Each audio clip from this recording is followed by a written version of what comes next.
गुरु बनाओ, यानी विवेकी गुरु को धारण करो। शरीर देख के मत धारण करो गुरु, आश्रम देख के मत धारण करो गुरु, गाड़ी बंगले देख के मत धारण करो गुरु, विवेक देख के गुरु धारण करो। क्योंकि जो विवेकी होगा वो तुम्हें भी विवेकी बना देगा। लेकिन याद रखना है साथ में कि काल भी खेल खेलता है, ये काल भी तुम्हारे साथ ही है। अगर परमात्मा तुम्हारे साथ है तो काल भी तुम्हारे साथ है। ये कब कौन सा दाव खेल दे कुछ नहीं पता लगता, इसलिए इससे भी बचना है, हर दाव से बचना है। और सबसे बड़ा दाव इसका क्या होता है? गुरु से विमुख करना। इस काल भगवान को पता है कि अगर ये गुरु की शरण में रहा तो इसका मैं कुछ बिगाड़ नहीं पाऊंगा। जैसे लकड़बग्गों को पता होता है कि अगर शेर का बच्चा शेर की शरण में रहा, शेर के आसपास रहा, तो हम इसका कुछ बिगाड़ नहीं पाएंगे। इसलिए वो क्या करते हैं? शेर के बच्चे को शेर से दूर कर देते हैं। यही चाल है उनके पास, और कुछ नहीं है। नहीं तो वो एक भी शेर के बच्चे को ना मार पाए कभी। जितने भी लकड़बग्गे शेर के बच्चों को मारते हैं वो इसी तरह मारते हैं, शेर के बच्चे को शेर से दूर कर देते हैं। और जब वो दूर हो जाता है तब वो उसको झपट्टा मार के खत्म कर देते हैं। इसी प्रकार याद रखना, काल भगवान का दाव कब लगेगा तुम पे? जब तुम्हारे मन में ये ख्याल आने लग जाएंगे कि मैं गुरुजी को छोड़ दूंगा,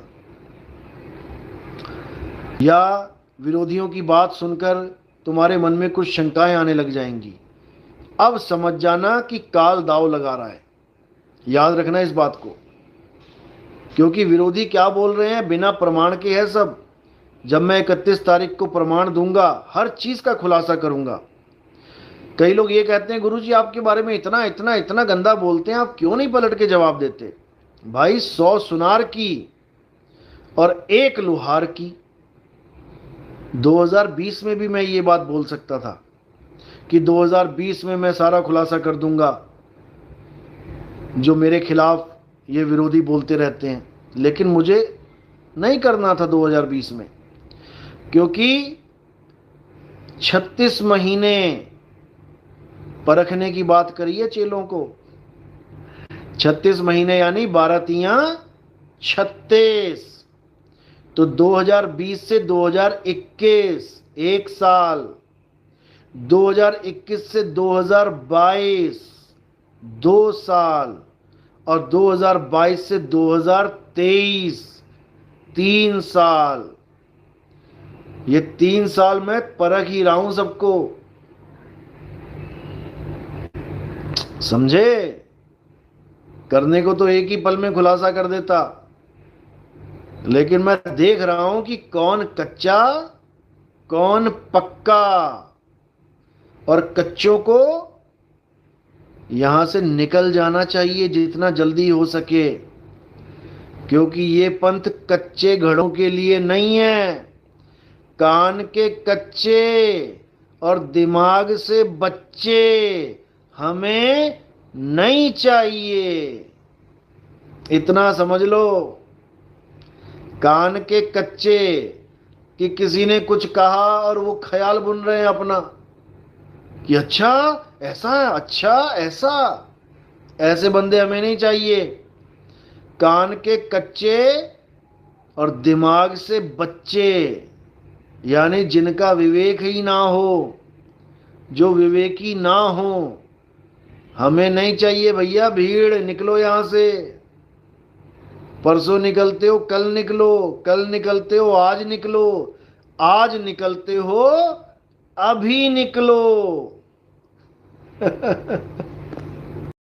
गुरुजी जड़ और चेतन पर प्रकाश डालने की कृपा करें। 5 तत्व अग्नि, जल, वायु, पृथ्वी, आकाश को जड़ क्यों कहा जाता है और जीव को चेतन क्यों कहा जाता है? जड़ और चेतन का जोड़ क्या है? 5 तत्वों को जड़ इसलिए बोला जाता है क्योंकि ये निर्जीव कैटेगरी में होते हैं। जैसे धरती है, पत्थर है, रेत है, आप इनसे बातें करो, ये आपसे बात नहीं करेंगे। और ना ही इनमें कोई ऐसी एक्टिविटी होती है कि ये 1 से 2, 2 से 4 हो जाए। यानी 2 पत्थर को आप एक साथ रख दो, युगों युग पलट जाएंगे, लेकिन 2 पत्थर के 3 नहीं होंगे। यानी वहां बच्चा पैदा नहीं हो रहा है। ऐसे ही जल का है, ऐसे ही वायु का है, ऐसे ही अग्नि का है, ऐसे आकाश का है। लेकिन जब ये पांचों तत्व, जड़ तत्व आपस में मिलते हैं और चेतन सत्ता इसको संभाल लेती है, जैसे आप हो, 5 तत्व आपके पास हैं, लेकिन क्यों चल रहे हैं, क्यों खा रहे हैं, क्यों पी रहे हैं, क्यों 2 से 3 हो रहे हैं? चेतन सत्ता की वजह से। चेतन सत्ता है तो सब कुछ हो रहा है, चेतन सत्ता नहीं है तो कुछ नहीं होने वाला।